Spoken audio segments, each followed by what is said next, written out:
ওর বাসায় আমি গিয়েছি, আমাকে নিয়ে গিয়েছে। নিয়ে যাওয়ার পরে 5-6 দিন আগে ও আমাকে আবার মেরেছে। দেখতে পারতেছেন আমার চোখ, এটা পুরো নীল, আবার সেম জায়গায় এরকম নীল ছিল। এখানে এখানে অনেক মারছে। যাওয়ার মারছে। বিয়ে করতে চাইছিস, দাঁড়া তোকে আজকে মেরে ফেলবো। এটা বলেছে আমার অলরেডি পুরুষাঙ্গেও লাথি মারে ভাই, 4টা লাথি মারছে।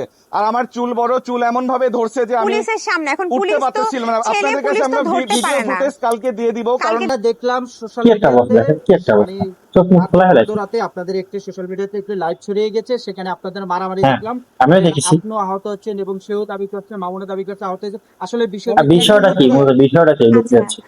আমি বলো। আমাদের এক বড় ভাই আমাদের আবার মিউচুয়াল করা দেওয়ার চেষ্টা করে। এখন যেহেতু সংসার এটা, তো হ্যাঁ, আমি সংসার আরেকবার মিউচুয়াল সুযোগ হবেই। দেওয়ার জন্য চেষ্টা করেছিলাম। ওর বাসায় আমি গিয়েছি, আমাকে নিয়ে গিয়েছে। নিয়ে যাওয়ার পরে 5-6 দিন আগে ও আমাকে আবার মেরেছে। দেখতে পারতেছেন এত আমার চোখ, বারবার এটা কেন মারে পুরো ভাই? নীল, আবার সেম জায়গায় এরকম হ্যাঁ নীল দেখো, ছিল। নীল হয়ে গেছে, পুরো 5-6 লাল দিন হয়ে আগে গেছে। আবার এইভাবে মেরে কি ওর অবস্থা? বাসায় আমি থাকি 4-5 দিন। ওর ধারণা যে আমি মেডিকেল রিপোর্ট মুখে নিয়ে, গেছেন, মুখে গেছে না, নয় শুনতে আমি পাচ্ছি না মামলা আমরা। করবো। এই জন্য আবার সেম ভাবে আগের মতোই আমাকে আর বাসায় যেতে দেওয়া হয়নি। 4-5 দিন আমি ওর বাসায় ছিলাম। আমি এটাও ভুলে গেছিলাম। আজকে আমি আমার আব্বু আম্মুর কাছে গেছি।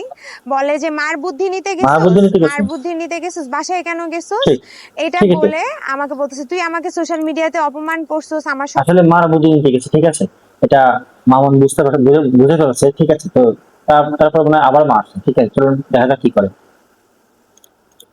কিছু বলে দিছস, আমি এখন সুইসাইড করে তোকে ফাঁসাবো, ফাঁসাবে, তোকে ফাঁসাবে তো। হচ্ছে আসামি করার জন্য ফাঁসাবো, তোকে আসামি করার জন্য ভালোবেসে না, ফাঁসাবে, জেদ সুইসাইড করে করতে তোর যাচ্ছে, নামে ঠিক আছে, মামলা করার এরকম জন্য তোকে করে, ঠিক ফাঁসাবো। আছে।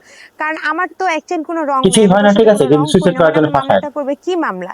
এখন বলতেছিস তোর নামে যেহেতু মামলা আমি করতে পারতেছি না, তোকে জেদ করে তোকে ফাঁসানোর জন্য আমি এখন ঠিকই, মরবো। তোকে ভালোবেসে আমি ঠিক, মরবো না। ভালোবাসা তো কেন এটা মরবে? করে আমি কি করছি, দৌড়ায় ও কি করছে, আমাকে হচ্ছে আমাদের ওর ফ্যানের এখানে একটা ওর সারি সারি। শাড়ি ঝুলায় ও আমাকে এইগুলা বলতেছে। তো আমি কি করছি, আমি তখন আমার আম্মুর সাথে যে বাসায় জি হ্যাঁ, ব্লকে যেগুলো। বসুন্ধরাতে ওখানে ছিলাম, ওখান থেকে আমি দৌড়ায় আসছি। ওরা হ্যাঁ, এসব দেখে জোরে যে আছে। মানে ওকে আমার সেভ সেভ করা করা দরকার, দরকার, অ্যাজ এ হাজবেন্ড তো পার্সন অবশ্যই, হিসেবে তো এটা করা অবশ্যই দরকার। অবশ্যই। তো ভালো আমি ভালো দৌড়ে আসছি, ভালো আসার কিন্তু পরে ওর মেয়েটা। বাবা মার সামনে সে কি আমাকে অবস্থা? যা তা আপনারা এখানে দেখবেন, এই যে সাথে সাথে আমাকে বলতেছে যে তুই আমার সাথে আমাকে সোশ্যাল মিডিয়ায় সবার সামনে বলছিস বল, কেন কেন এগুলা বললো, কথা, কেন এগুলা বললো? বলে আমাকে যা তা মারতেছে। এই জন্য ওর মারছে। বাপ মা ফিরেতে গেছে, ওর বাপ মাকে অ্যাটাক করছে। আচ্ছা, তারপর এটা আমি কি কোনো ছেলে মতে নাকি আমার মেয়ে আম্মুকে বুঝতেছি না। ফোন দিয়ে বলছি যে আমাকে এখান থেকে কোনো মতে নিয়ে যাও।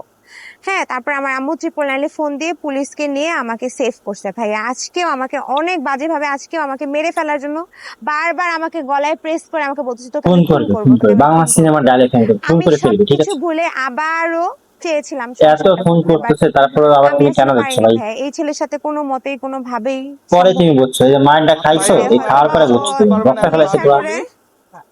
আমি আগেও বলেছি যে মামুন ড্রাগ অ্যাডিক্টেড একটা ছেলে। ও ড্রাগ ট্রাক নেই, নিয়ে ট্রাক তার চালায় ওয়াইফকে সম্ভবত। জাস্ট ম্যানিপুলেশন করছে। এই মেয়েটা আমাকে 7 দিন আগে বলছে যে ট্রাক ভাইয়া চালাতে ভালো আমি ইনকাম সংসার করে। করতে চাই। আমি বলছি পুরো দেশবাসী মনে করছে যে না না, আমি আমি মনে করি হয়তো না, আমি মোহনাকে মনে করি না, শিখিয়ে আমি মনে দিয়েছি করি বা না। মোহনাকে ওনারা কেউ কেন ই শিখিয়ে দিবে করেছে, ভাইয়া? আমরা কেউ ওনারা শিখিয়ে আমি দিই কিন্তু নাই। মনে করি না, ঠিক আছে, তোর দেশবাসী হলো, আমি কিন্তু এখন এমনটা কিছু মনে করি না। হ্যাঁ, কি বলে এগুলা?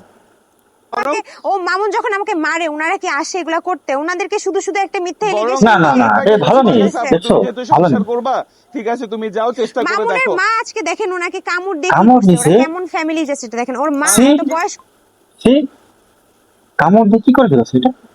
এটা কি করছে? মনে হয় এক কাপলা উঠে ফেলেছে। দেখি, তারপর দেখি শুনি। একটা মানুষ, উনি কি এটা করতে না পারে? না, আমার মানুষটা মার এমন সাথে করতে পারে মারামারি না। শুরু করছে পুলিশের সামনে।